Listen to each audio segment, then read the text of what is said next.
Good afternoon, Havering Means Business members. Chris here. Hope you're doing really well. Hope your day's going well so far. And welcome to another Havering Means Business event. Havering Means Business does lunch. I hope you're doing really well. We've got people coming in and joining us in the meeting room, so we'll let them in. We've got Simon who's joining now, and we've got Ian, and we've got a few more to come.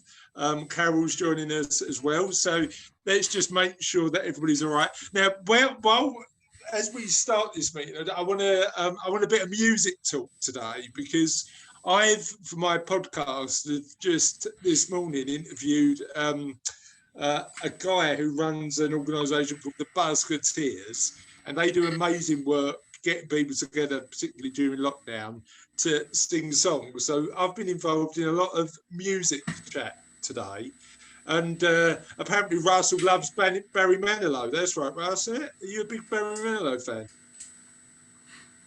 He's staying quiet, so I'll take that as a yes. Ian. Hello, mate. Morning, afternoon. How you doing? Good, very good, thank you. Yeah.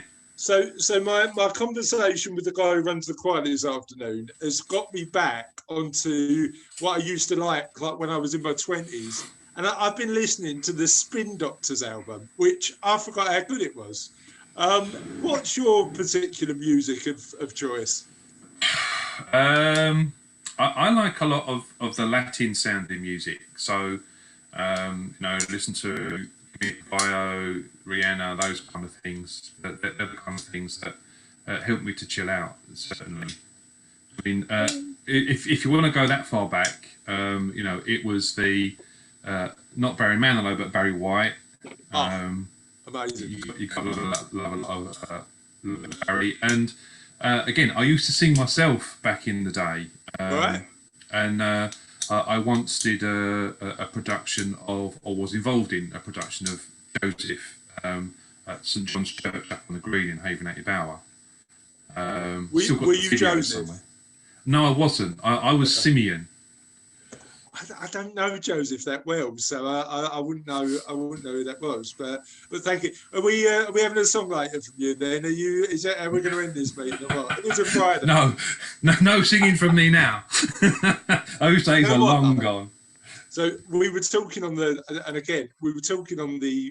podcast interview I did earlier on. For a few years now on Spotify, every year I start a new playlist. And there's two rules about that playlist. Number one, I can't have a song from the same artist on the same year. And I can't repeat the song I've used in previous years.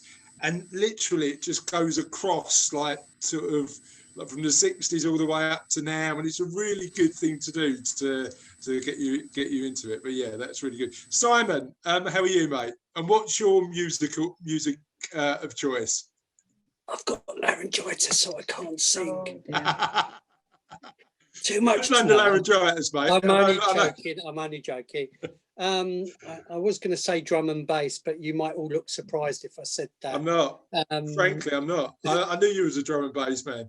Right. Well, besides drum and bass, probably sort of like soul type stuff. The Luther Vandrossy type things is my scene. You know what, as well, I mean, I've got like Otis Redding, Sam Cooke on my playlist, because you just can't beat it, can you? But also the 70s and 80s stuff is good as well. Carol, how are you? Good, thanks. How are you? Yeah, good. Having a really good day today, talking to a lot of cool people, so it's fun. Talk to me about your particular music taste. Not very unusual at all. Take that. I love them. Oh my goodness, they're so amazing. Oh, have you been watching what Gary Barlow's been up to on Facebook with his collaborations? Oh, don't. It's not my favourite subject because I just don't know if he's embarrassing himself a little bit now. He just keeps leaning into the camera, doesn't he? And it just doesn't seem quite right. You're not a fan, no? He did like a song for his 50th birthday and I couldn't even watch it. I was like, oh, Gary. Too cheesy. Take me away from all this, but also stop doing that. Fair enough. Who's your favourite member of Take That? Well, it's changed over the years, but yeah, I think it is Gary now. See, when Robbie went solo, It was definitely Robbie for me. Definitely not for you from that reaction. So thank you for confirming that. Phil, Phil, talk to me about music. What are you listening to at the minute? To be honest, I've got quite eclectic taste. I listen to absolutely everything, to be honest. I listen to absolutely everything. But to be honest, probably my music of choice is, I guess, probably hip hop, R&B, and on the flip side of that, sort of like Indian rock sort of thing. So, but I quite like a lot of kind of, for me, I'm about to, for the older music, like in quotation marks, the older music. Why did you look at Ian and Simon when you said that? I did not say a thing. I just said that for me it would be older music, but I appreciate it's not necessarily older music. But you know what? You think not of my generation, should I say? That might be better. I mean, like, sort of, it's weird because I've got kids. A lot of the more modern music I listen to is because Sophie shows me it on TikTok. You know, that's where I'm getting my more modern music at the minute. But it's weird that like I was like, so I was born in '77, so late '80s, early '90s was when I really started getting into music. Blur and Oasis for me was like. Yeah, sort of, I'm a big fan of Oasis over Blur, but obviously Blur, like, you know, some of their stuff I quite like, but I was always Oasis over Blur personally. But I was a bit more of a Blur fan, but actually I think like both of them have got sort of amazing tracks. Fiona, hello. Are you and Carol going to start a little Take That fan club? Because when your reaction when Carol said she liked Take That was pretty positive. I like Take That. They're not my fave, but I have a fun fact about Gary Barlow. So his co-songwriter, I can't even remember his name, but he went to my school in Liverpool. He's really famous. Chambers, what's his name? Guy Chambers. Chambers. No, he was Robbie Williams's song partner, wasn't he? Oh, there you go. See, what Right. do I know? But we were both really good at music at the same time, and I won the music prize over him. Can you believe that? Amazing. So do Look you at us still now, Chris. do you still play? Do you still Yeah. sing? What do you play? Yeah, I play the clarinet and saxophone, but I can't play very often because my dogs have a nervous breakdown. So yeah, it's very much kind of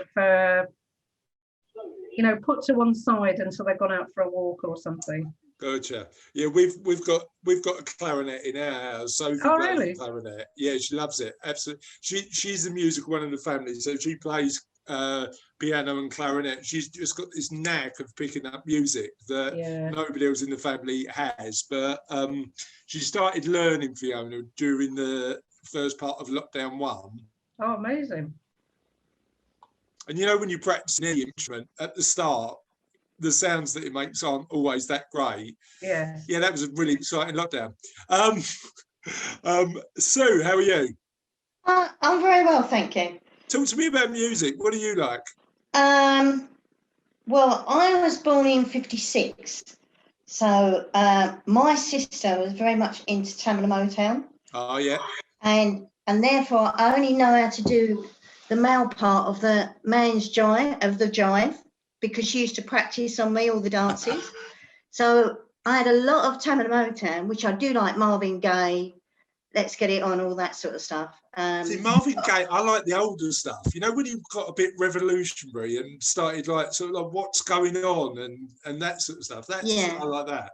But then I do like Cat Stevens. I like a bit of classical. And I even picked up on Swedish House Mafia from my son when I used to sometimes drive his car. Yeah. Put the old, rap stuff on. So a pretty wide range, but I would say Father and Son, Cat Stevens, Father and Son is an amazing song. I love that. Yeah, absolutely. I would say that for a party, from my experience, because we've had a few, Oasis, Wonderwall gets everyone up, and you've got everyone going. So I would say that's a good track. I think the most amazing party song is got to be Neil Diamond's Sweet Caroline, isn't it, Shirley? That's the one that gets everybody up. I was in Japan when we could travel and all that business, back in the day in 2019, and Charlotte and I went. So I took my oldest daughter because she loves Japanese culture, and in Japan they don't have karaoke bars like we have in the UK, so they're not actually public. You go into a room with just the people you know and have a karaoke party. And it was only me and Charlotte in Japan. So it was our last day in Tokyo. We were traveling to Kyoto. And I said to Charlotte, this is going to be weird because it will be just me and you in a room, but we've got to do karaoke in Tokyo because we're like, the home of karaoke. I said, look, we'll only pay for an hour. We'll go in and do a couple of songs, say we did it, and that'll be fine. 3 hours later, we're still there, singing to each other. And Sweet Caroline may have been a song choice of mine at that. But yeah, I like that. Wonderful is a great track. Steve. And I'll tell you one thing for getting people on the floor is, and we've also done that in our house, is I don't even know the full name of it. Ups Upside Your Head, the boat song.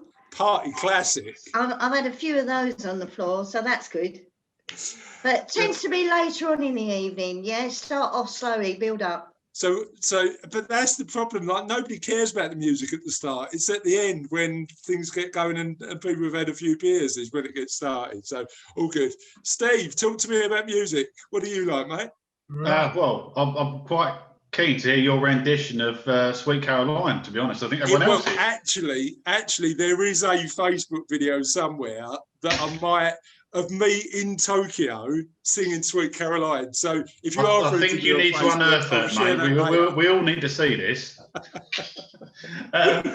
Depending on the day, depends on the kind of music choice. I mean, myself and my partner have got a very eclectic taste. I think in the last week I've listened to 80s rock ballads. I've been listening to a combination of Nirvana, Oasis, and Blur. Fleetwood Mac, Elton John. Did a bit of a stint with Ice Cube and Snoop Dogg. Yeah, so quite broad. You know what I'm really liking at the minute, and I will talk. I mean, we always talk about running, Carol, so I'm sure we'll get that in later. But my running song at the minute, Danger Zone from the movie Top Gun. Oh, Top Gun, yeah. Great song to run with. Julie Bell. My two favourite Julies are on again. Julie Bell, talk to me about music. What do you like? I'm very much soul, jazz, funk, that kind of thing.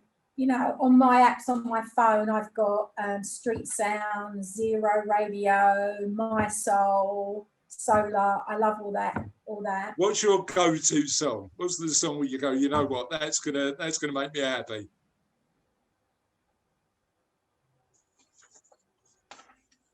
Only the Strong Survive. I can't think who the singer or who the guy is that sings it.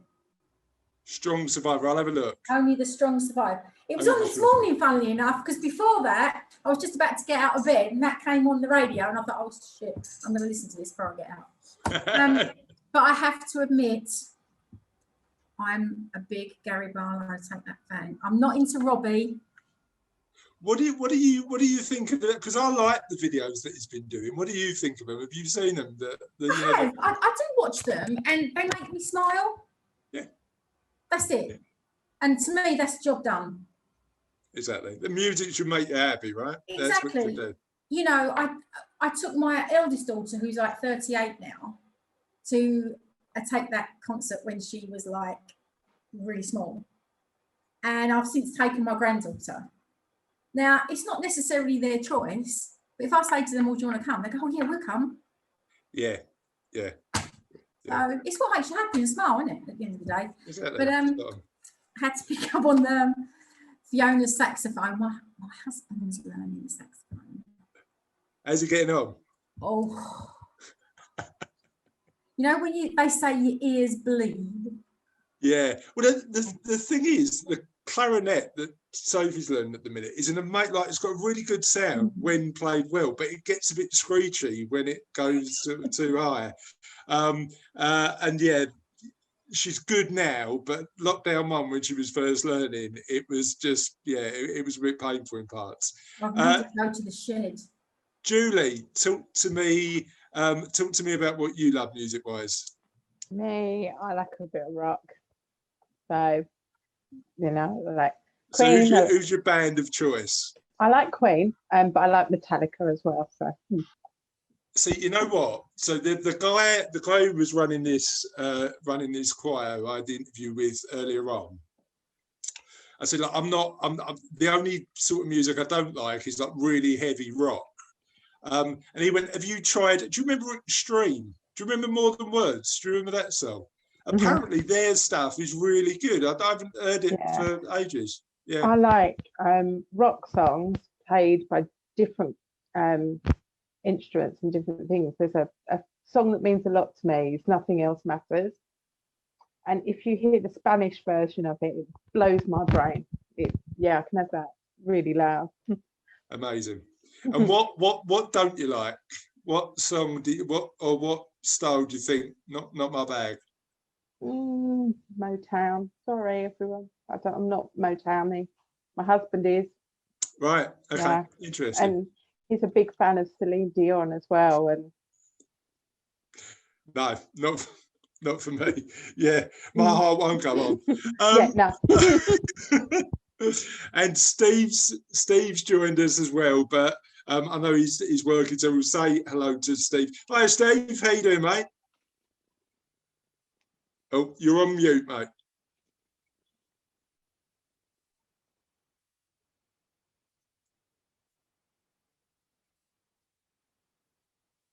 Right, we'll wait for. Oh, there he is.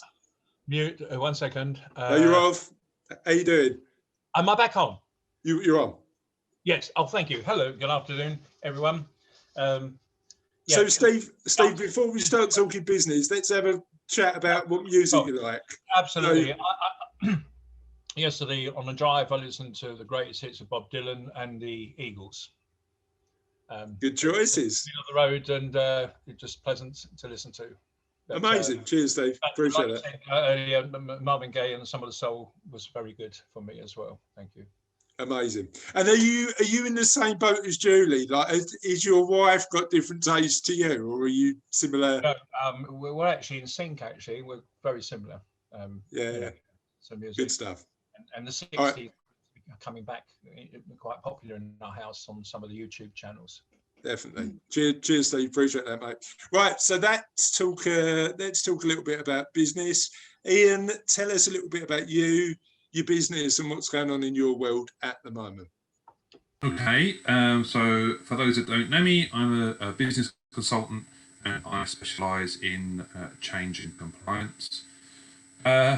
Yeah, so I think last week I mentioned about the first time the ICO had issued a prison sentence for something that started out as a data protection case. This week, they have issued 4 fines, all relating to nuisance calls, ranging from £90,000 to £180,000. And when you look at the reasons why nuisance calls exist, it's because people use information that's out in the general population, and they don't use it properly. There's this wonderful service out there called the Telephone Preference Service, or the TPS, for companies that want to do cold calling, and of course they're completely free to. It's worth investing £2,500 or so in a TPS subscription to save yourself a £90,000 fine from the ICO. Quite simple, really. So that's a little lesson. Oh, Chris has jumped. Where's he gone? Oh, there he is.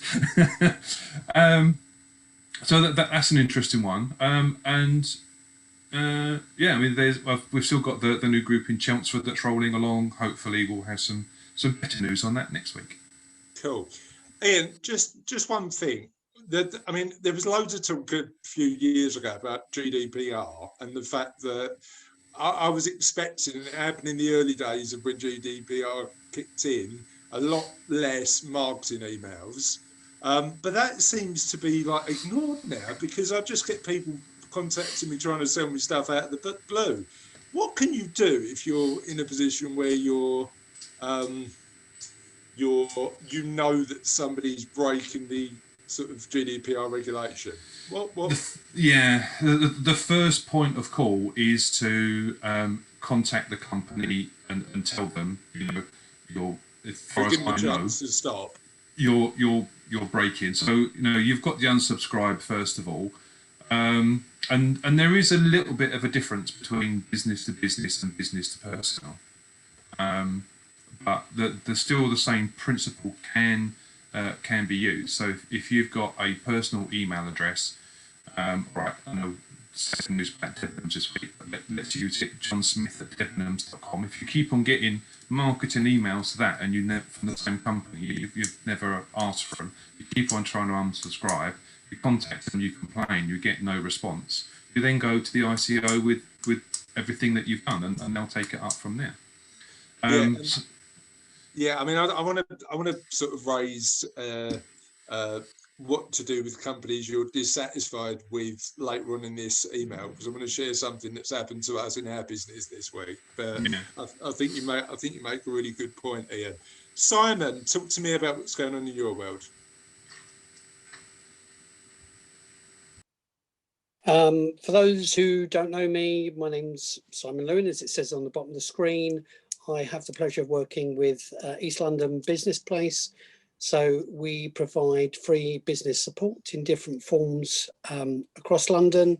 I'm particularly responsible for Havering, and Havering also are a borough, so the council fund us to provide business support. This week has continued to be busy.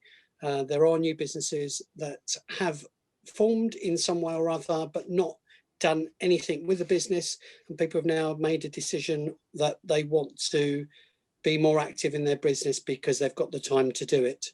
The normal buzzwords about pivoting, etc., there's a lot of that still going on, and I think this week as well, for me, particularly yesterday, it was about relationship counselling to some extent, where people have been finding it really hard to focus on their business because of some of the other challenges that exist within their world. And yesterday was 3 calls, one after the other, about not being happy within their environment or the people that they were in. So I think sometimes it's just being a listening ear, someone that can continue to not be involved emotionally in the business, not being involved financially in the business, to be able to help them move forward. Yeah, that independent analysis, right? Yeah. Just being you know what? I think we're all sort of trying to navigate, like, sort of how business looks in lockdown number 3.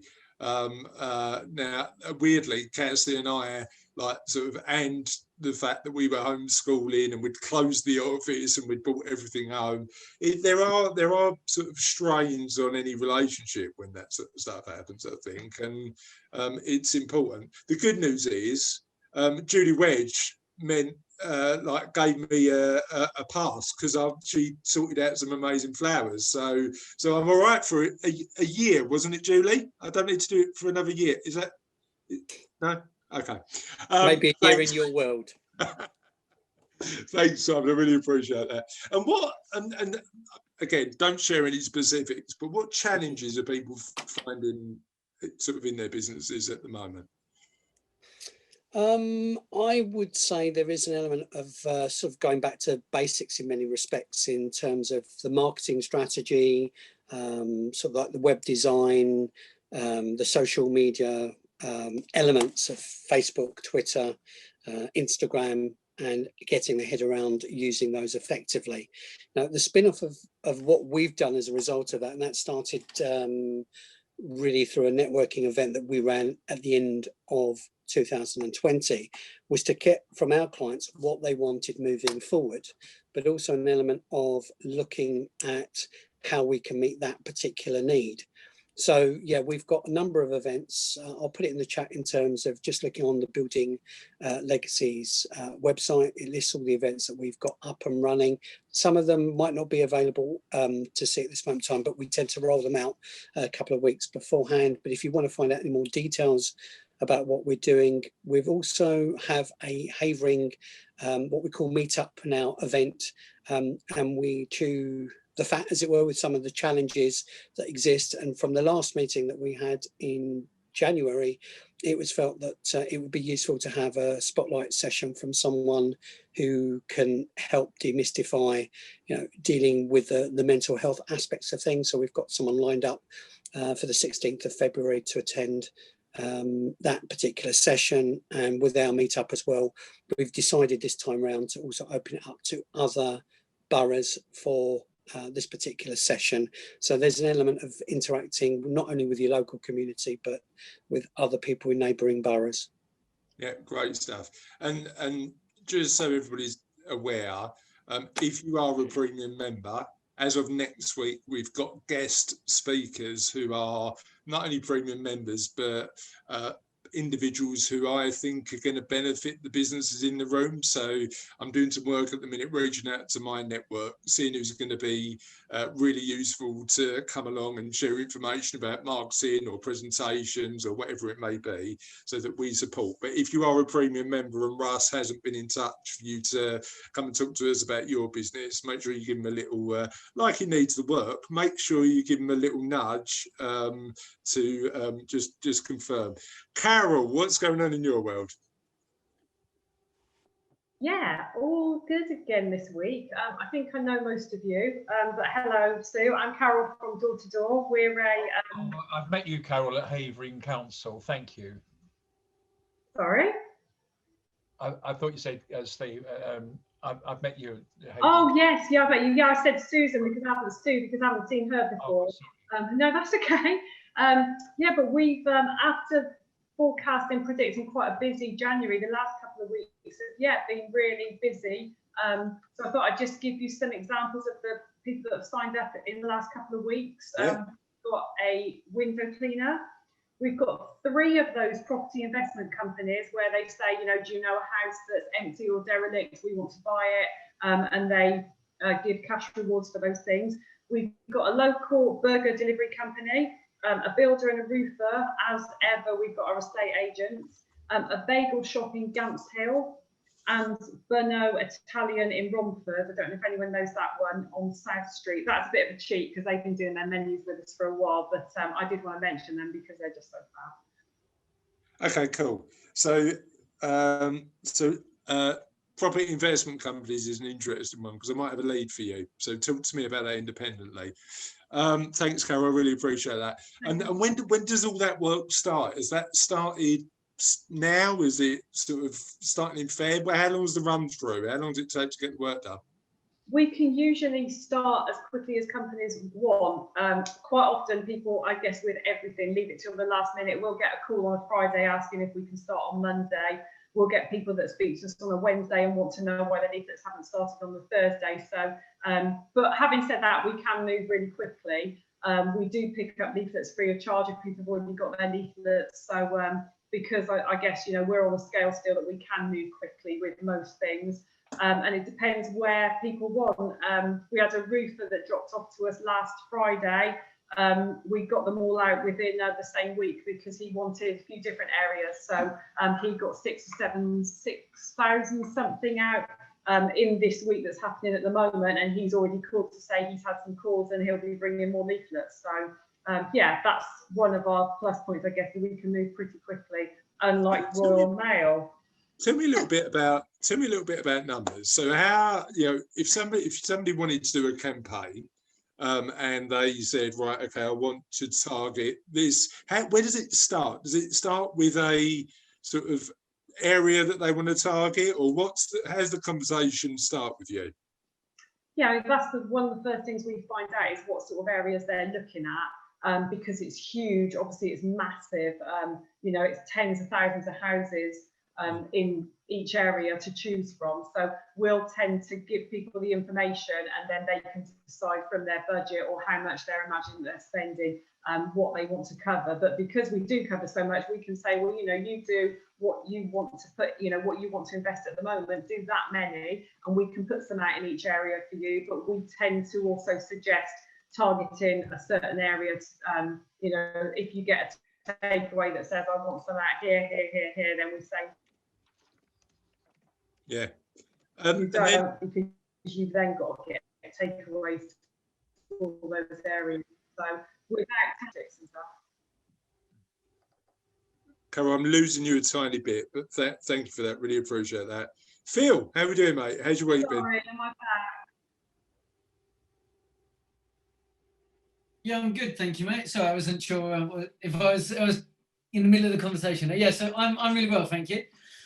Week's been good, quite positive. I think like a lot of us, I think during probably December or towards the end of December, I was probably getting, especially in my business, not many people are thinking about starting their fitness regimes leading up to Christmas. So it's quite easy to get a little bit, I guess, demotivated myself, a little bit, not down in the dumps, but you know, it's hard when you're starting a new business, you always want to feel like you're moving forwards. Definitely the sort of the end of December, I wasn't necessarily feeling like that, but yeah, January's definitely you know, kind of helped with that. Obviously, people are kind of getting back into the routine of things. Obviously, the homeschooling caused a lot of people, a lot of their lives to be kind of shaken up, tipped upside down. But I think 2-3 weeks into, you know, this is week 4, I think, into homeschooling. I think people are starting to, you know, kind of find their feet a bit more, kind of get into their routine. So yeah, it's been really positive, and obviously lots of people getting in touch, more people coming into the community, kind of talking about what they want to achieve, and obviously messaging privately about, you know, actually we're just wanting to do something. So yes, it feels like people are starting to turn around a little bit, feel a bit more positive about things. Bit of momentum, yeah. I think the weather's probably helping as well, so I'd get people thinking about, you know, being a bit more active as well. So I don't know how Carol's finding it, because you do a bit more road running, don't you, Carol? But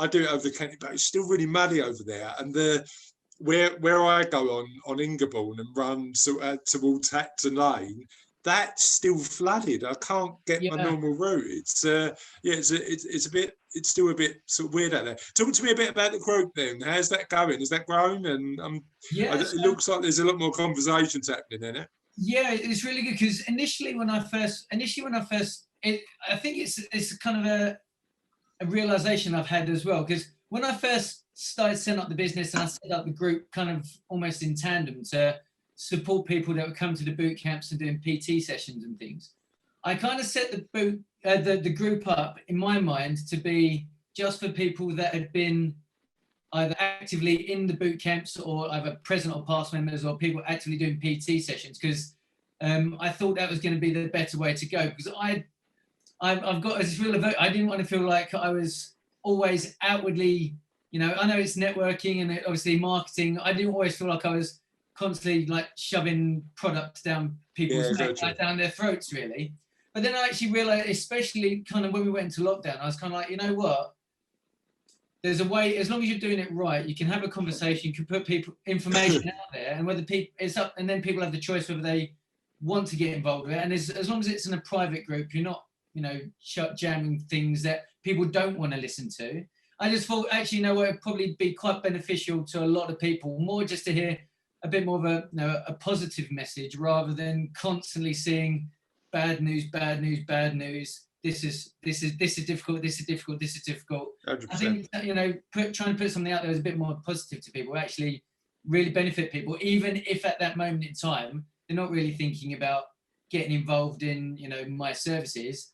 Longer term, actually, that positive message can help them be a lot more beneficial in their day to day than, you know, anything else. So that was more my motivation to actually open it up. I made it a private group so people still feel like their conversations are within the community. It wasn't anything but yeah, so it's a private group, so a conversation within the community. I just thought it was really beneficial to open it up to people. I agree. Yeah, I think as long as you're adding value, I mean, I'm still learning about this with Havering Means Business. As long as you're continuing to add value in a bunch of different ways, that will result in paid clients eventually, won't it? Exactly.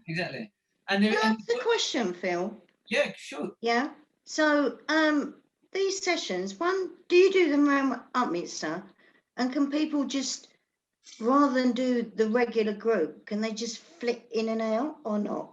Yeah, so obviously for me, obviously I wanted to try to encourage people to get into a routine. So, but I've done it in different ways. So currently, the boot camp when I first set it up. The boot camp when I first set it up, it was supposed to launch on the 7th of November, and it was all supposed to be outdoors, and it's over. The sessions are supposed to be outdoors at Daminsaw Aerodrome, so in Upminster. Unfortunately, the week before it was supposed to launch, we got put into lockdown. So my big launch on the 7th of November became, we got announced. So I've been in and out. So I had to move pretty quickly to get the boot camp online. The plan was always to be outdoors and online. But now we see currently, because of the situation, it's online, and one PT sessions are either online or outdoors. But yeah, the idea is obviously you can do it per session. So it's pay as you go. The idea is it pays you go either per session for the boot camp or for PT sessions, or if you want to give yourself a routine, you can block book the session. So you can get sort of like 10 sessions as a block, and then you can just book them in over a period of time to give you that routine over a period. Because some people actually find that when they're first starting out, or if they, it's more of like a motivational kind of thing.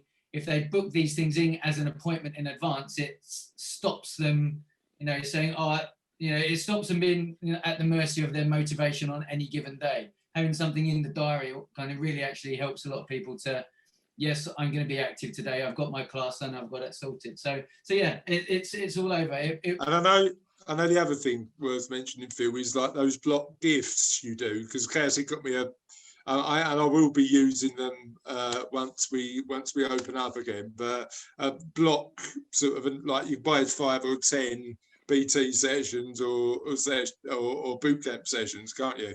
Yeah, so obviously I did it over Christmas. Obviously, it's not something that I often do because of the way I do it. Because especially with lockdown handling of money, I think it's a lot easier, a lot smoother to do it all online. Yeah. So obviously, you can download the app and you can just. It means that one thing I hated when I've gone to like classes historically is I hated the first part of every single session being sorting out the money, everyone sorting out chat. Like it just wasn't very slick in my opinion. Yeah. So can I just ask? Sorry. So if I wanted to look at Fit Squad, I just put that into Google and it'll come up. Yeah, if you Google Fit Squad Bootcamp, you go to my website and you'd see it all there. Okay, it's not for me. Sue, that's so disappointing. What do you mean? I'm afraid I went for annual membership and PT things with Frank's Farm down the road. Okay. Yeah. And then start in January, then it all stopped. Then I got COVID. So, but I was thinking for my daughter who does shift work in the hospital. So nothing is guaranteed, and it's when she's got the energy. Yeah, it's a bit more flexible. Probably blowing the cobwebs away for a session or two when she came. Yeah, that'd be good. So I said, if you wanted to get involved with the community as well, if she's on Facebook, then that's a good way to see, because obviously you can see the sessions we talk about it. Obviously there's no obligation, but yeah, just something might be useful for like the Fit Squad family on Facebook. Yeah, it's just doing horrendous hours at the moment. So yeah, I can totally imagine. But you do need to actually go out and you know what? I don't know how everybody else finds it, but I mean, we've spoken about this on the call before. Just sort of jumping up and down for an hour or going for a run, just then relieves a bit of the stress, and particularly at the minute we'll need that. Although my gym, Phil, when boot camp opens again, I'll be back on a Saturday. But my gym did a boxing session yesterday that involved a 1-2 punch and a burpee for 3 minutes, and I'm not the biggest fan of burpees at the best of times, and that was just a step too far. I tell you what you might be interested in, Chris, is on the boot camp yesterday, I did a movement and it was squat thrust. So I thought actually people would love to do the squat thrust over the burpees. but I got votes. The vote came in and said they'd rather do burpees over squat thrust. So sounds like burpees are going to be coming in a lot more fashion. Well, I'm involved at the minute. A mate of mine who runs a financial planning business, or used to, he's sold it now, but he's an ex-forces guy, so he loves a burpee. All the So he's all over military fitness then. And he's doing this burpee challenge. Where you had one burpee per day. So at the minute, I'm on 29 burpees a day. That's fine. I can do that. I can go for a run and do 10 and then run up here again and do 10.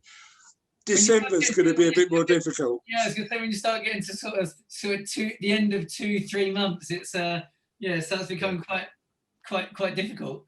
100%. We'll see how we get on. I might duck out mid-Feb, but we'll see how we go. Fiona, how are you? What's going on in your world? I was just thinking about burpees.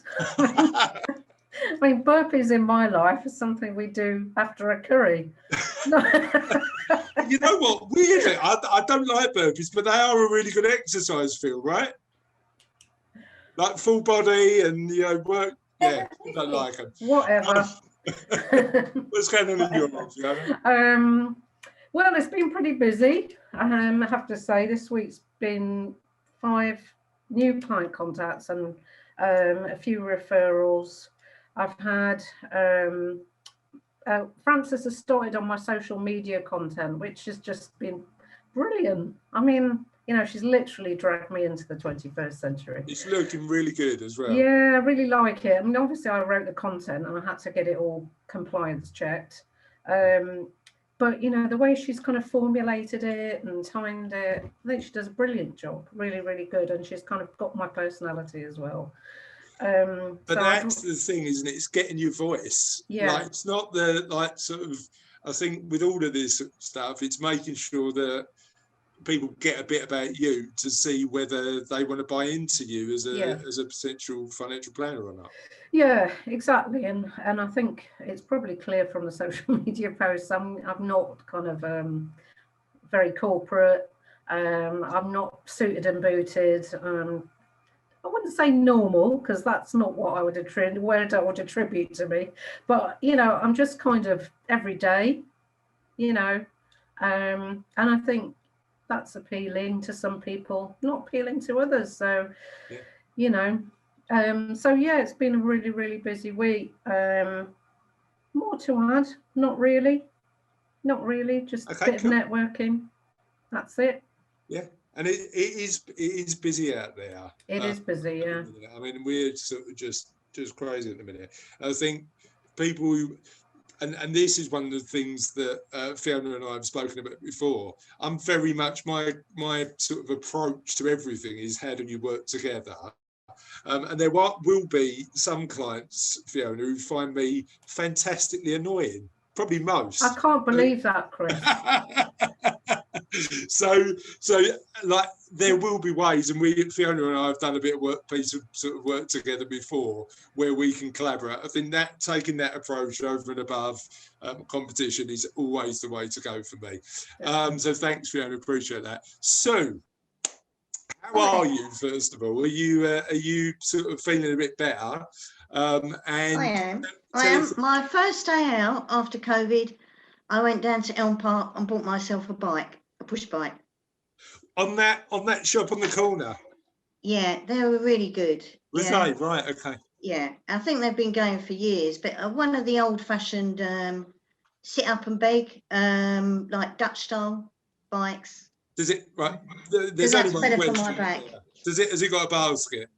It has a basket as well. It does. It's got everything you need. Everything. 2 wheels and a basket. I can bring the wine home in the basket, no problem. I didn't realise you like wine, see. I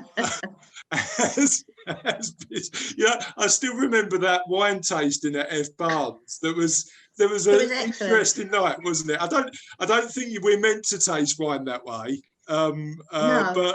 But yeah, I learned a lot from it. Yeah, not as frequently anyway, put it that way. Well, I think you're meant to actually taste it as opposed to just drink it. But yeah, I'm still learning how to do that, to be honest. Talk to me about business. What's going on in your world? So we've decided that we're going to reach out to our Spanish partners who we collaborate with. So for those that don't know me, I run properties overseas with my husband. So we specialise in anyone who wishes to buy or sell property on the Spanish mainland and some of its islands. And also if they're interested in commercial property as well. So that could be vineyards, whatever you want. So we decided that we've got about half a dozen collaborators in various areas that we've known for probably about 20 years, the majority of them. So we're going to try and set up sort of a Q&A type thing, but try and drill it down to do individual sort of perspectives for people. So, for example, one topic is if, say, you want a quieter vibe and you think about retirement or semi-retirement and you want to go to the small island, Minorca, what sort of network would you expect to find there? Yeah. With friends and how you make your life there. Then we might go on to sort of the commercial vent on maybe one of the other places. So we cover a variety of areas, and I just think it'd be useful.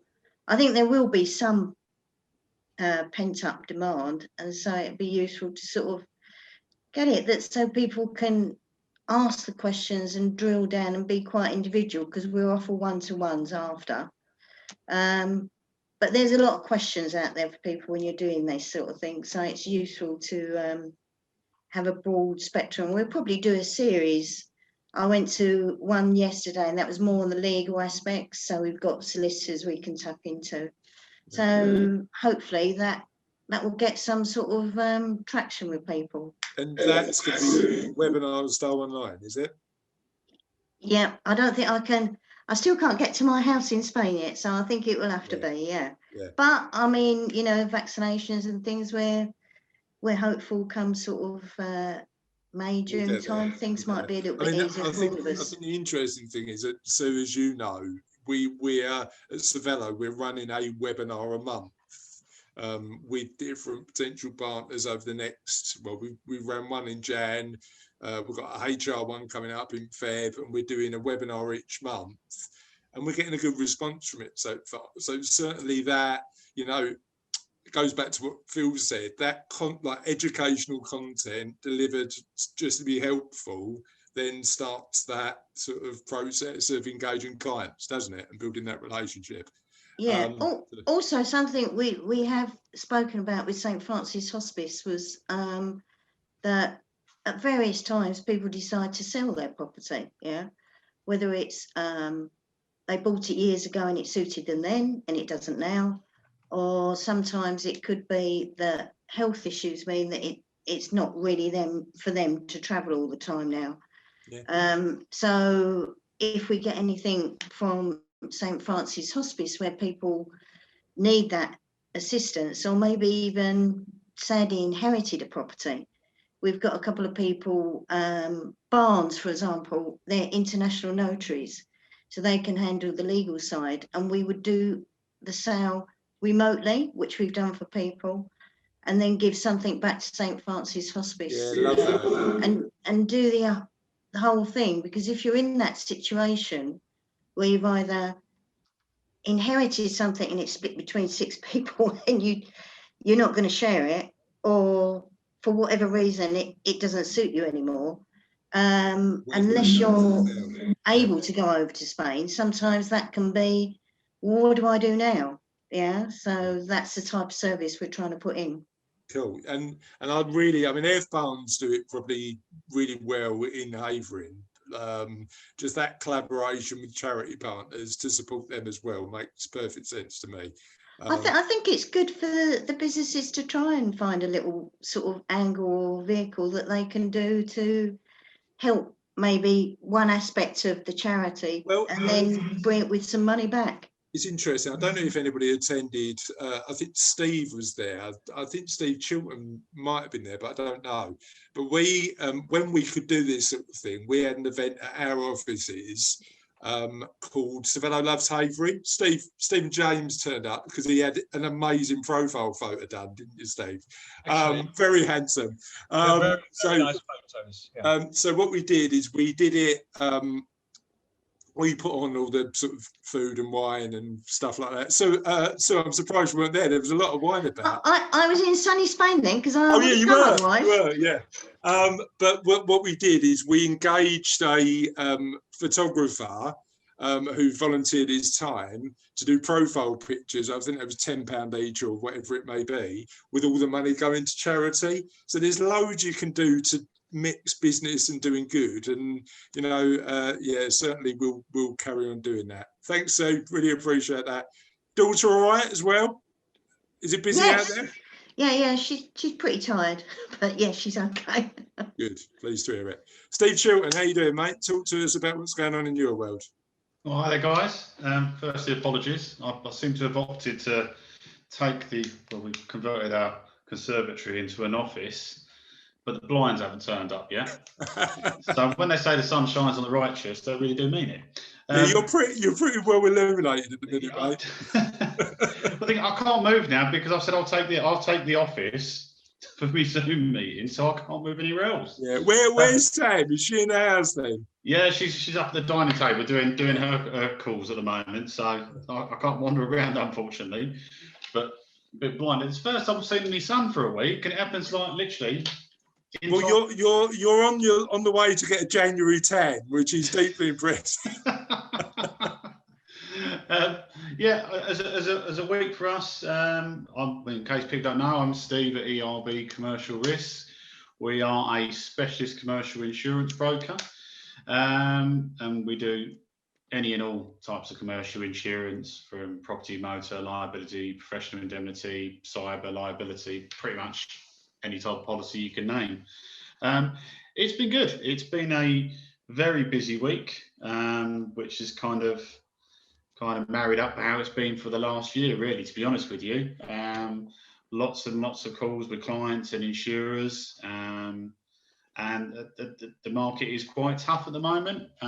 Means we probably have to work a little bit harder, a little bit smarter on all of our cases, but yeah, we're having the successes. We're retaining all our business, and we're adding new stuff to it too. So, like I say, it's a tough market. It is a tough market to work in, but it's probably, I feel quite buoyant in the fact that a lot of insurers that either we deal with already or new insurers have been kind of knocking the door.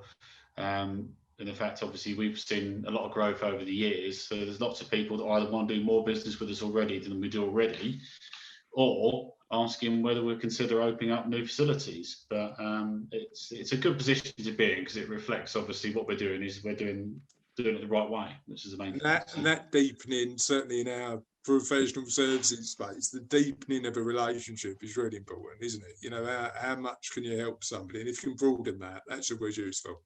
Well, this is it, and I think it's testament to the fact that we have integrity, and we're very transparent in our approach. We don't try to hide anything. We try to make it very clear to the end client and to the end insurer about what we're doing and what we're seeking to achieve.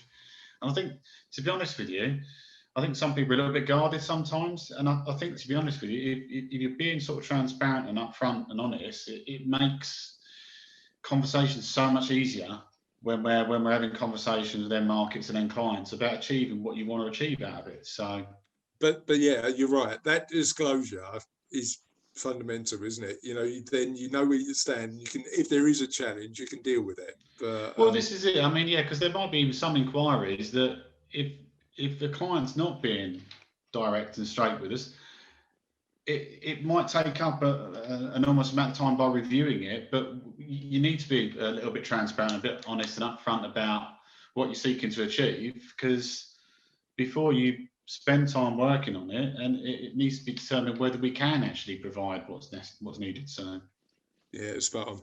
Cheers, Steve. Really appreciate that, mate. Julie Bell, talk to me. We'll get to Julie. She's not called Julie Wedge anymore. She's called Julie Lurker. We'll get onto that in a minute. You should just But JB, everyone does. Julie Bell, have you been mucking about with foliage again this week? Is my first question, and my second question is, what's going on in your business? I've been referring to my crack. Right. Sorry, I missed that because Julie Wedge has just changed her name on her Zoom and it really made me laugh. What have you been up to this week? I've been referring to my crack on my wall in my extension. Right. Again, regarding cracks that appear in businesses, and people are so busy working in their business rather than on their business. Yeah. But this week we had our first Growth Club quarter. We had an amazing turnout. I am so chuffed to bits. Obviously it's all via Zoom, isn't it? So the actual personal touch that we used to have when we was in Orset Hall and on the break times we would mingle and network, it was great. But we still achieved, like I say, phenomenal turnout, and what normally should have finished about 2:45 finished, I think, about 3:20, Mark said. But I mean, Steve and I were on a call this morning where Janet, one of certainly somebody we work with, and Steve works with quite closely, was talking about the fact that there are businesses out there that are doing well. You know, I think we ignore the fact that there are businesses out there at the minute. Difficult times are a lot, but certainly there are businesses out there that are thriving, and it sounds like a few of your clients are at the minute. They are. I mean, yesterday I think we had a really good mixed bag. We had some, like you've just said, that are really thriving. And we've had a few that have got to the stage that, like, where do we go from here? Sadly. Yeah. You know? And it is some of those individual businesses that aren't going to survive, but they've decided to go down this route. And because it's quarterly, they're not committing to doing something either every week for like hours on end or whatever. It's just one morning, a quarter. You're networking too, but you're in a room with people that are experiencing problems and you chat. And there was so much of it going on yesterday. It was the first one I'd really attended in full, so I was chuffed to bits. Really amazing, great stuff. Good, glad to hear it went really well. Yeah. And Julie Wedge the lurker, according to the Zoom title. How are you? I'm good, thanks, Chris. I don't mind lurking anywhere. I'm just right. Talk to me about your lurk. Before we talk about flowers and business and all that sort of stuff, talk to me about the lurking, because I've got to be honest. I'm a bit of a Facebook group. It's confession time. I lurk on a couple of groups as well too. So talk to me about your lurking. I'm lurking in Phil's boot camp at the moment because I'm a bit too nervous about going up and joining. So if I lurk for a bit, then I know that maybe I can fit in, or maybe I won't fit in. So you have to lurk a bit. You know what? Phil, people watch. I mean, do you know what I mean? That's going to sound even worse. Carol pulled me up the other day for saying I was watching people. But it's about confidence as to whether someone could fit in with your group. That's what it is. And you know what? I think, like, you get a feel about certain communities, don't you? You get a feel about, and it takes time sometimes to get to know people. I mean, we've got 560. It's growing all the time, our group. The majority of people are not actively engaged at this point, but we know that if we keep on doing good stuff in that community, hopefully they'll either decide it's not for them or decide that actually it might be worth getting involved with. So talk to me about business. What's going on in your world? I've had my best ever January. Amazing. Brilliant. I've done so well. It's the most amount of money I've ever earned, and I've earned a good wage. So I'm so chuffed with myself. So but it throws up different sorts of challenges. Whereas, oh my goodness, what time do I get up? What time do I go to bed? Am I going to have enough time because at the minute I'm everything. I'm the driver, I'm the maker, I go and get all the stock, taking all the phone calls, doing all the ordering, and it's like, oh, if I have another month like that, eek is the word, eek. You know what? I mean, it's exciting and scary, that experience, isn't it? Yeah, yeah. Would you consider scaling up or getting somebody else in to help, or? I said I wouldn't. I said I wouldn't, but yes, please. Yeah. It's exciting, yeah. And it's the way to do it, isn't it? Because, like, you know, we've got people in the group who run virtual assistant businesses and support people on a bit more of an ad hoc basis. And weirdly, we didn't do that, Sabella. We employed, but certainly that as the next step might be a bit of a way to do it, to take some of those jobs off. But. Yeah, because I didn't. I'm really small, and I see everyone on here, and I think, oh crumbs, you know, they're bigger businesses than I am. But because I've earned more money this month, I've got an 8-page document written out and typed for me by Christine from Perfect Layout. So she sent everything to me so I can update all my content on my website. So that's going to improve that. So I can see how things are progressing. I can see progression. You know what? I'm so pleased. Yeah. I'm so pleased. And you know what? We've designed this community to be inclusive, right? You know, it doesn't matter it doesn't matter how big or small you are as a business, as long as you're nice, clearly, and even though you are a bit of a lurker, Julie, you're lovely, clearly, and as long as you like sort of contribute. And thank you for your contributions into the group, because we really appreciate you being part of it. And I am so excited that you're going to be one of our guest speakers coming up. Russ has told me. Talking about some of the challenges of being a small business. I think that's really important to do. So yeah, really good. Steve, talk to me about what's going on in your world, your business, and your week. Hello, Chris. Well, we spoke yesterday on another matter. No, it's funny enough. Today I got hold of 10 diaries going back 10 years. And I was taught many moons ago by a very good centre of influence, a good businessman. Always look back at your previous year diary. You'll be amazed who you might have missed or forgot to ring. And I followed that advice, and every year I still send out best wishes, you know, etc. And funny enough, today I sent a few messages to about 20 people. And I've already had a call back for an appointment next week. So I've always followed that steadfast. And I always say to people, look at old diaries and notebooks. You'll be surprised who could be on your radar. But you know what, Steve, I was thinking, certainly in businesses like ours, that client care and that making sure that you're reaching out to people and they're okay is really important, isn't it? Yeah. That's been the main bit today, just catching up with people. It's been an admin day, Chris, because as you know, I'm on 24/7 call with properties, but today's been paperwork. It has to be done, get records and that. But today I went through a lot of people on the old diary. Good. And that call yesterday was really good as well, Steve. Thank you very much, Chris. I really appreciate that.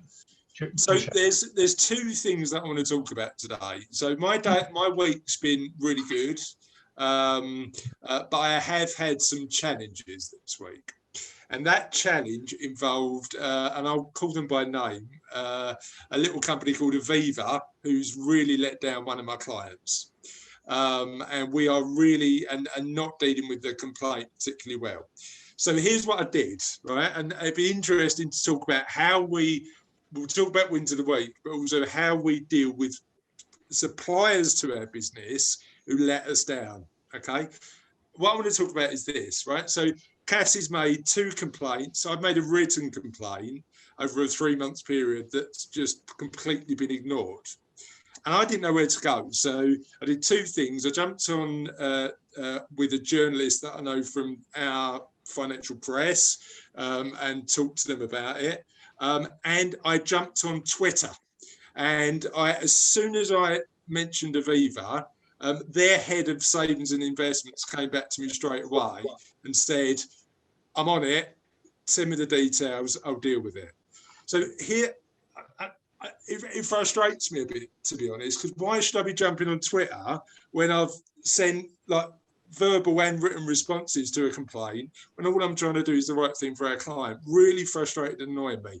Hopefully we'll get to a resolution. But these are my two questions. Number one, positive one, win of the week, you know, what's gone well.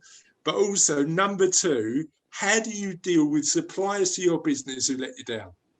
Ian, let's start with you. I'm going to say, you know, I've been really fortunate in the fact that I haven't had any of my suppliers let me down, so I've got that to overcome yet. Win of the week for me is client of mine where my current quotation finishes at the end of March said to me this week, we want to take this relationship further, do more. So that's really brilliant news. That gives me a retained client for the rest of this year, which is brilliant. Great stuff. Thank you, Ian. Really appreciate that. Carol, talk to me about your wins and how do you deal with dissatisfaction, or how do you complain effectively? It's just saying my internet is unstable again. So can you hear me? Yeah, I can now. Yeah. Always the way, isn't it? As soon as you want to speak. So I'll be brief just in case. Yeah, our main issue comes with printers. That's because I guess that's the main thing that we get people. But yeah, there's been various issues. We were sourcing a fair amount of our print from Europe because it was extremely cost effective to do so. But between borders and Brexit and COVID, it's just every excuse they need, isn't it? So it kind of is a good thing. It's forced us to do what we know is right and keep our print in this country. But of course, that does mean the price is going up a little bit for our customers. But then I suppose part of the challenge is, as small and medium-sized businesses, we've all had to innovate. It's frustrating when these big firms with loads of resource just can't do a simple job. It's just annoying, isn't it?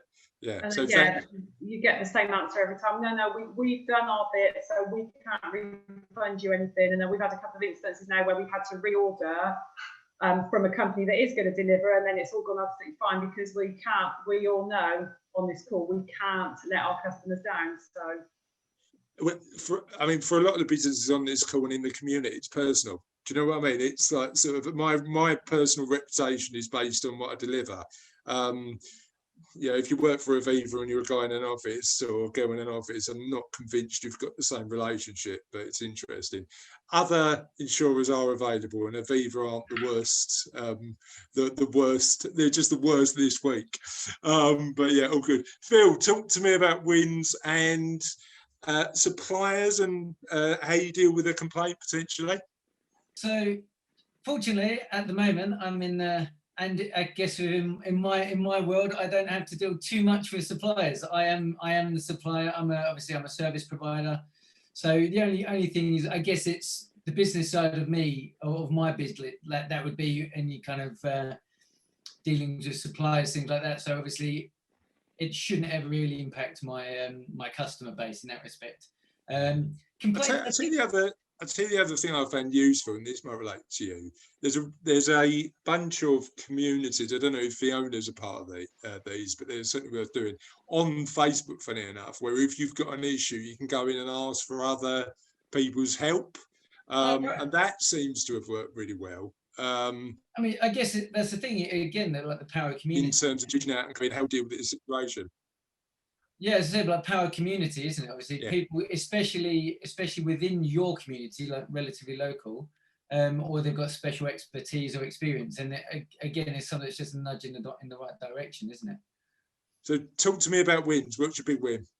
I have to be honest. I think this week, especially, obviously, I had. I know, obviously, we put it in the community. I actually had a one-to-one with Frances, so Jelly Bean Social. So. Actually doing some work with Frances. She's been really good. So yeah, it's just kind of given me a bit of clarity. Whereas a lot of my marketing, I guess my marketing mix is heavily social media. It's just given me a little bit you can be active on social media. It doesn't mean you're necessarily being effective or efficient. So that's kind of the conversation I had with her was really good. So it's just give me a bit of clarity in mind, give me a few things to actually think about. So yeah, and obviously from that, obviously getting a lot of engagement and getting having a lot of conversations with people, and yeah, it's just actually feeling like, because sometimes like social media can sound strange, but social media can sometimes be a lonely place, can't it? Like because you especially in business, you're always putting stuff out there. You don't always know when you're starting out if that's like how you come across. You can, but actually sometimes talking to people about it and actually having those conversations, and when it starts being, start getting that engagement, you think, oh, maybe I didn't think of it that way, or actually, yes, that person maybe doesn't relate to who I thought it did. So it just helps you actually understand that maybe you're not always outwardly coming across the same way, and yeah, actually realizing that actually the impact you can have on other people is really it's really powerful. So I mean, one thing, and Julie Bell's mentioned it today, one thing I really actively encourage within the community is for people to have one-to-ones and get to know each other. That has been working amazingly over the last couple of months. And I've seen within the community loads of collaborations happening, because I keep an eye on all this sort of stuff. So loads of collaborations happening, and certainly loads of relationships being built that are going to be mutually beneficial for both businesses. So thanks for getting engaged with that, Phil. I really appreciate that. It's really good. No worries. Chris, can I go back to your complaint process a second ago that you mentioned? Of course, mate. We work with national companies, of course, and then you get your 30-day box tick glib reply. Your request or your letter or email has been noted, and we had an ongoing issue with power feeding to a large building. We posted the reply from the senior executive onto Facebook to their national website as a comments page. I was called within 10 minutes from the national executive and said, if this is acceptable behaviour for a very dangerous situation, then I stand corrected. The matter got dealt with within 36 hours. Well, but interestingly, Steve, so interestingly, so one of the, I was mentioning our financial advisor forum earlier on, one of the suggestions, and I'll post it in the group because it might be useful, they shared with me a website that gives the name, address, and phone number of every CEO in the country. So if you've got an issue with a particular firm and you want to go direct, that website might be useful. I'll share that because I know you've lost an argument if you have. Yeah, I know you've lost an argument if you have to go down that route, but I've told this to people: just post an article or something on their national comments page of their Facebook page. And that's what I did. And I said, if this is acceptable, and it worked. It worked immediately, virtually. So it's good. They look at it and they realise, hang on, we've dropped a clanger here. This is a big problem. Yeah, so, you know what? I mean, I thank them for fixing it all up afterwards. So they got a sort of muted gratitude of thanks. So yeah, and actually saying thank you for somebody solving the problem, I think is 100%. But you've got to solve that problem first. Fiona, I'm sure you spend half your life I don't anymore because the guys do it, but half your life on the phone to providers trying to get information. How do you deal with dissatisfaction? Swiftly, strongly, and persistently. And I think that comes from my experience in the legal sector, to be honest, because there was a lot of people being taken advantage of that I used to help. So specifically people who had lots of debts, housing and welfare benefits issues. So I was always, I always had to take on complaints and, see them right to a solution, which I invariably got, because a lot of these larger companies, they don't talk to one another, like the departments, they're just too above, getting on the phone to the next door department and saying, what's happened in this case? Can we swap notes? Can we work together? Can we get it done? They just don't do that. Yeah. And I just feel like that's so silly and so short-sighted. Yeah. You think that's just the nature of large corporates? I do. I do, and it's always been thus, to be honest, and I feel like it's not getting any better, which is a shame. I mean, we've experienced sort of delays during COVID all the way through. So new client inflow really good. The time it takes us to complete work on a case is probably sort of 2 months longer now. Totally. Well, I've had a pension sharing order sitting, doing nothing. I'm going to say who the provider is, just so that you don't go there. Is Curtis Banks. Oh, I just cannot believe how slow they are. So I got this pension sharing order for this lady who'd been through a terrible, terrible divorce, protracted divorce, awful. And she's still waiting for her half of the pension to come to fruition and grow. She's missed out on all the good stuff going on in the stock market because of Curtis Banks. Yeah, it's not good. It's not good. But yeah, being robust and getting it done is important. And hopefully they will. So thank you for sharing. What's your big win? Big win is a client from 2 years ago remembered me. So that was great, and he gave me a good old review as well. Amazing. And talk to me about divorce work, because there's we actively choose not to do it. So I know because of your legal background, that might be an area that you want to get involved with, and we're happy to refer clients your way for that particular element of work. Yeah, I'd welcome that, because it's something that I feel quite passionate about, because I feel women, because of the childbearing age, miss out on pension benefits. Yeah, 100%. So yeah, that'd be great, Chris. Thanks. Yeah, I'm certainly trying to help with that when I can. Sue, talk to me about how you deal with complaints and wins of your week. Okay, well, with complaints, we don't use a lot of services, to be honest. Our issues probably would be with us dealing with any issues that might happen while people are in Spain and through that process. And as Fiona said, it is about, if you deal with smaller companies, you know them, and you can get an answer, you can get hold of them, and you know that when they say, I'll look into this, they will. And to be honest, that makes a huge difference. If you go to some of the larger organisations, then you just end up going into a black hole, and that is frustrating for you. So I think knowing people well and forming those relationships, whatever level you're talking to, makes a big difference. A lot of the people we deal with are second or third generation families, so they hold their reputation very highly, and it's personal to them. And I think buying a house, whether you buy the house in Rainham Hornchurch or on the Costa del Sol, there's a lot of emotion behind it, and it's very personal, so you have to try and get it right. So that's the way sort of you deal with that. But I do take up what Stephen said, that if you actually put something on the their website, or the Facebook page, you sometimes get a much quicker response. Well, I mean, the frustrating thing for us is sort of too written, and we're probably 30 hours work into this particular case just to get Aviva to sort this situation out. It took me a minute on Twitter to get a response. Now we're going to invoice them for our time we've spent over and above the amount.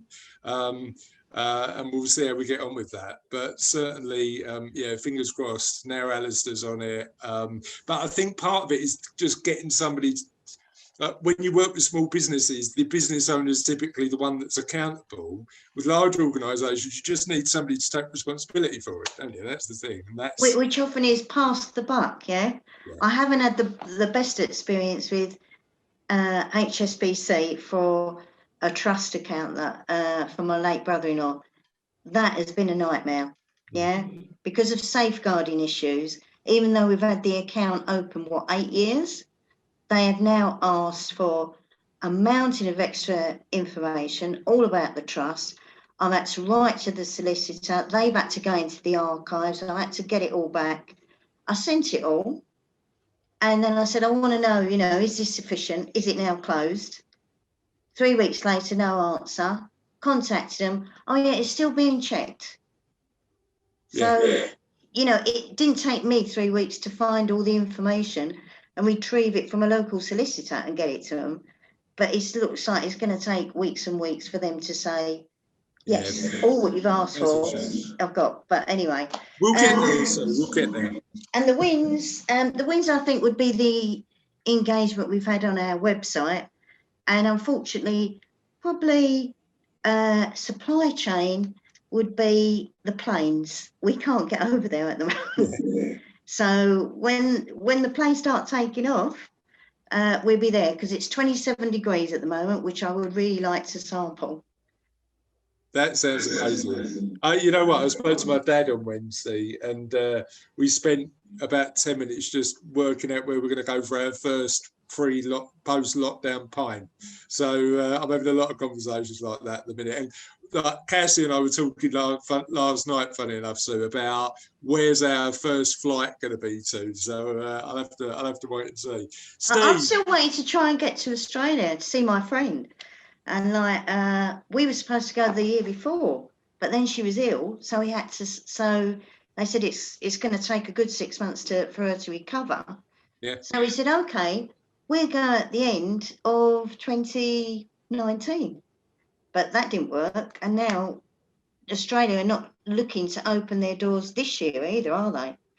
So we'll be up to, sorry, not 19. Yeah, I'm losing what year we are now. So it's going to be a while. That's the problem. Yeah, I'm just looking for, these two shall pass. That's what I'm thinking. It will eventually pass. We just don't know when at this point. Steve Chilton, what's going on in your world in terms of wins? And like Fiona and I, you've probably got to deal with large financial institutions that sometimes don't do the job as well as we'd like them to. How do you deal with it? I think in regards to sort of dealing with complaints and stuff like that isn't like with anything, you have to give people the benefit of the doubt first. So I would go through the normal routine, give an opportunity for the individuals to be able to deal with the actual problem in situ, but then have a clear escalation process in regards to who you actually involve and at what level you involve. And I suppose, like with us, we would nearly always reinforce how the client is actually affected by the delay, but then we reinforce the continued delays will determine whether we would actually place any other business with that particular market. So that tends to grease the wheels, I tend to find, with a lot of our insurers we deal with. But yeah, I think it's any industry, you have complaints, don't you? You have time to time people drop the ball, but you have to give them the benefit of the doubt to try and rectify it. Yeah, I suppose the challenge sometimes we've got is our suppliers aren't suppliers we've picked. So if we've got clients who have got existing plans that we take on, and probably the same in your space, you wouldn't have necessarily picked that supplier originally. Yes. So that puts up a challenge. What's your big win? What's your win? Big wins of the week. I would have said the blinds turning up on time. Your big win should be that amazing tan you're going to have on the 1st of Feb. I kind of feel like I should be sitting there with a pair of sunglasses on. And I have to tell you, it's getting warmer and warmer in here. Yeah, I can tell. It's been no sun for a week, and I sit in here and it's like this. Most of it, Steve. Have you got just out of interest? I know there's a bit of a trend, and I'm wearing trousers today. Have you ever got your shorts on underneath your suit? No, in fairness, I'm kind of wishing I had done though. So apart from the sun, what's your big win? I would say big wins of the week aren't necessarily sort of specific to me or ERB. I'd probably say, with regards to my partner, Samantha, she works and as a specialist legal recruiter for the top 100 law firms. And to say they haven't been recruiting for the last, since March, and there's been a bout of redundancies and stuff like that, but there's been a freeze on recruitment, which kind of made her role a bit null and void, really. I can safely say the legal firms in the city are recruiting a lot very quickly. So I like to think that's probably going to be a reflection on where we as a country are going to be in economy wise. If they're recruiting in volume, we should. I think there's a bit of pent up demand in a lot of sectors as well, isn't there? There's that element where people are going, well, we'll wait, but then now we need to. Well, it's probably been a little bit of kind of suck it and see. They're probably seeing how Brexit and what have you would actually kind of pan out, but it certainly things have stepped up, and they've stepped up a lot in the last few weeks. So, like I say, I'd like to think that this is going to be a better benefit to everybody in all businesses if that's happening. So. And we look forward to seeing your tan on a future Havering Means Business event. It's going to be amazing. I'll have to wear my glasses. It will be so bright. In fairness, I think I'm only going to have a tan on one side of my face because I think the window was obscuring it for a little while. Love it. Julie, thanks, Steve. Appreciate that, mate. Julie Wedge, talk to me a bit about how you manage suppliers, and I'd imagine there's some issues around, because I know that you've got suppliers to your business, how you manage that, and you've already told us about your win. It's like the best January ever, so that's amazing. Suppliers, I've got brilliant suppliers. They're great. If there's going to be delays in flowers coming over, you know, I'll get a text at 4 a.m. in the morning. It's fantastic. Julie, you don't have to wake up just yet. You can lay in bed for another couple of hours. That's the relationship you want, isn't it? That's the relationship you want. Yeah, because I head off to market early. Silly o'clock. Silly o'clock. Go up, you know, if I need to, I can go up to Covent Garden. If I don't fancy going that far, I've got a fantastic supplier in. And has COVID and or Brexit had an impact on supply? Brexit has. We now have to order 2 days in advance, whereas I could just phone up at about 11 a.m. say, can I have this by tomorrow? And they'd go, yeah. And now they're saying no. Gotcha. Because you just like the supply chain needs to be a bit, it's interesting. Yeah, they have to get crossings and things right. Bye, Phil. See you later, mate. Bye. Yeah, so yeah, it's just getting your head around things. With me. So, and when I order Cassie's flowers next year, I need to give you at least 2 days' notice. Is that what you're saying? 2 years notice. It's better than 20 years notice. Yeah. Anything I do now, Julie, is progress. That's the way that I'm looking at it. Thank you. Steve, talk to me about you've talked to me about what you do about complaints. Thank you for sharing that advice. Talk to me about your wins. This week, Chris. Please, mate. Wins. I guess well, there isn't wins or anything. I guess at the moment, the fact that all being well, you know, we're hopefully hearing good news about the vaccines and the goodwill being extended amongst communities.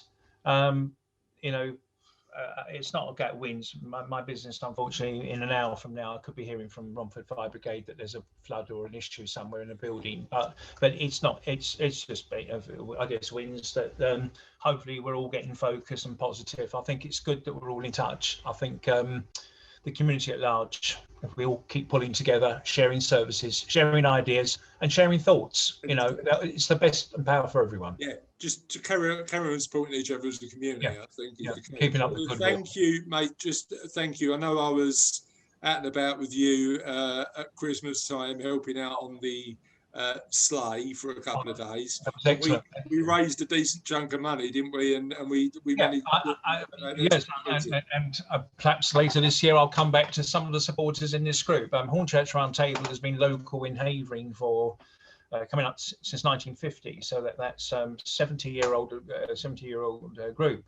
And at Christmas we went out on the 2 nights, the Monday and Tuesday, and later in the week, the Saturday, when the government announced Tier 4 lockdown, which didn't sit with a few of the people, and it was heavy rain.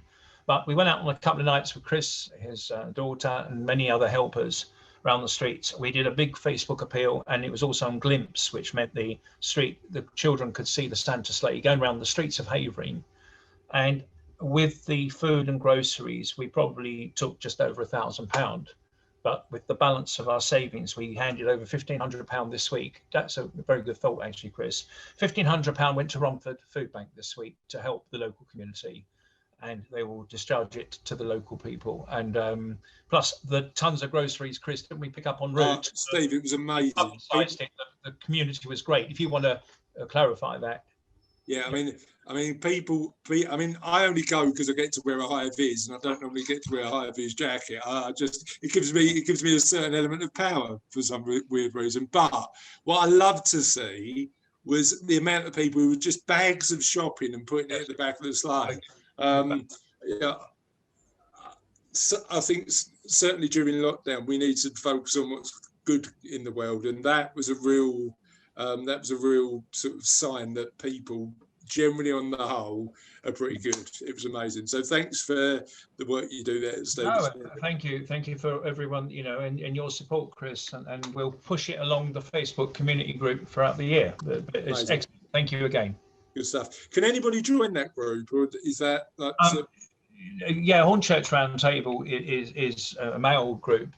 It was a sort of tier age of 18 to 45, but we sort of we've got friends and we've got an association, and we have the ladies sometimes meet up as well. But I'll come back to everyone on that. We're always looking for potential volunteers for certain events once we can. Obviously, at the moment we won't be doing much now until further notice, but certainly if we can, we'll go out again at Christmas. Which will be 7 nights over Christmas period by appointment.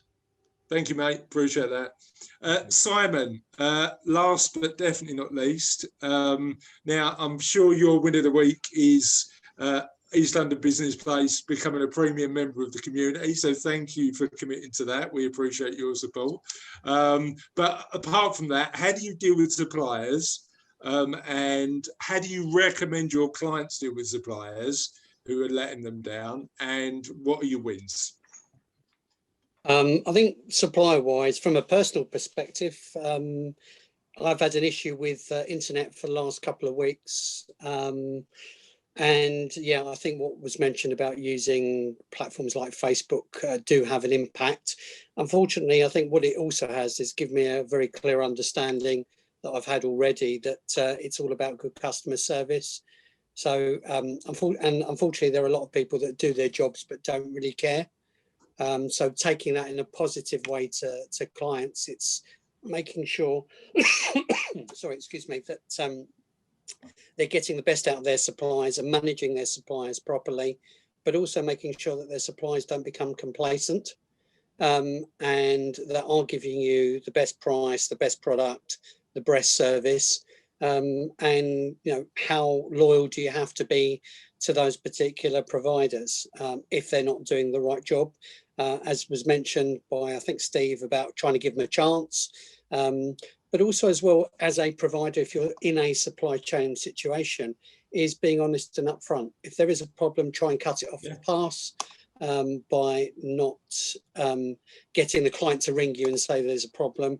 If you ring them and say there is a situation, and this potentially could be more of a problem because of Brexit. My wife went shopping to I think Morrison's near us and the shelves were empty. We are going to have supply chain issues probably that are going to affect all of us both on a personal and possibly a work perspective. So just sort of keep an eye on it and also choose your battles. There are some battles that you're going to have to fight. And there are the ones that you might want to do on principle because it's being annoying, etc. But is it worth the energy and the effort? And are you going to get the results that you're looking for? What, that point is 100%. I think some of this, focus on what you can control, focus on what matters, and some things don't matter, do they? Do you know what I mean? And having that perspective is an interesting one. Yeah. I would say in terms of win of the week, simple man with simple needs. I would say just getting thank yous from clients. Thank you for being there. Makes such a difference. It makes such a difference. And and again, what I've been saying to clients is when you do get orders from existing clients, just say thank you in some way or other, just to show that you appreciate what they're doing and standing out from the rest of the crowd. Amazing. Thank you, Simon. I really appreciate that. Thank you to everybody who's joined me on this call. I'm really enjoying these Friday calls. They're, I wouldn't say the highlight of my week, but they're certainly one of them. So thank you for being involved in the community. Have a lovely remainder of the Friday. That's me done for the day now. I'm taking the afternoon off. So hopefully you are. I am actually, Carol, I am going for a run. So that's what I intend to do. Have a lovely weekend, and I'll see you on the community next week. See Chris, you can later. I ask you one Bye, thing everybody. quickly? Of course you can, Sue. Yeah, go on. Yeah, you said that, you know, about people collaborating. When you're new to joining this, it's difficult for me to work out who does what. Yeah. And also, if you're wanting to collaborate, I don't know what businesses you have within Havering. Yeah. So Russ is going to kill me. So maybe a directory of some me, kind. Let me, I'll tell you what Russ does, Sue, is on when we run one of these events, correct me if I'm wrong, Russ, and don't let me give you another job this week. So if I do give you another job, you are fully within your rights to say no. What Russ does normally do is when we post the video, we post everybody's business. So everybody knows what business they're in. What I'll do in future meetings is make sure people are highlighting what they do a bit more clearly. I don't know how we're going to do that across the group as a whole, because we've got 500 or 500. And have you got a directory of them about like that, so someone could just scan through and think, well, that's who I'd like to meet? So we've built a members directory on the website. Okay. But that's only for premium members. Oh, okay. Because it costs us to run it. So if you're a premium member, we'll put you on the website. Trying to do that with 580 people, Sue, for nothing is not a job that I'm going to do. So no, I just wondered how you collaborate then, because you won't know who's there. Right, I'll tell you what. Can I? Just thinking about it. That's all. Yeah, 100%. Right. So there will be collaborative partners on the group, and normally what tends to happen is people either attend events like this and sort of get to know other businesses, but also ask for the collaborative partners you want. So what I do, the first step that I take is jump on and say, we work really well with lawyers, let's say, for example. Jump on the group, say what lawyers want to connect, and see who comes back to you. Okay. All right. But to give you an example, there was an IT firm that did that and said, look, we're looking for other IT firms because we've got more work than we can handle. And that was a collaboration that happened. So the way that I do it is jump on the group, do a post, ask who you're looking to collaborate with, and see what the response is. Okay. And what I'll do is make sure I see that. And if I've got anybody within my network I can introduce you to, I'll do that as well. Okay. Thank you very much. No worries. Thanks, Sue. Have a good day, guys. Good luck. Bye. Bye-bye, everybody. Bye. Bye.